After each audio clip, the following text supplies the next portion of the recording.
লস্যিটি আমার তৈরি হয়ে গেছে, গ্লাসে ঢেলে নিচ্ছি। কাজু যে গুঁড়ো করে রেখেছিলাম হালকা ক্রাস্ট করে সেটি উপর থেকে ছড়িয়ে আর অল্প একটু চাট মশলা দিয়ে দিয়েছি। এইভাবে বাড়িতে বানিয়ে একবার হলেও খাবেন, ঠান্ডা ঠান্ডা গরমে খুব সুন্দর লাগবে।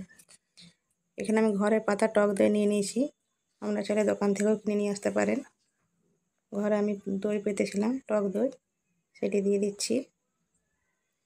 মিক্সার গ্রাইন্ডার একটা বাটিতে দিয়ে দিয়েছি, চিনি পরিমাণ মতো দিয়েছি।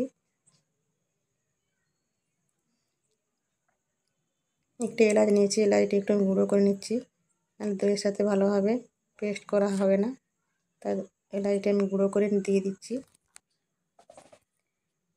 এখানে কাজুগুলো আমি একটু ভেঙে নিচ্ছি।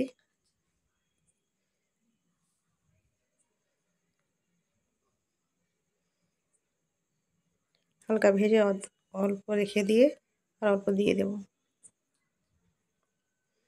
বাটি ঢেলে নিচ্ছি, দিয়ে দিচ্ছি কতগুলি মিক্সিং গ্রাইন্ডারে দিয়ে দিচ্ছি, আর অল্প কিছু বাটি রেখে দিচ্ছি সাজানোর জন্য।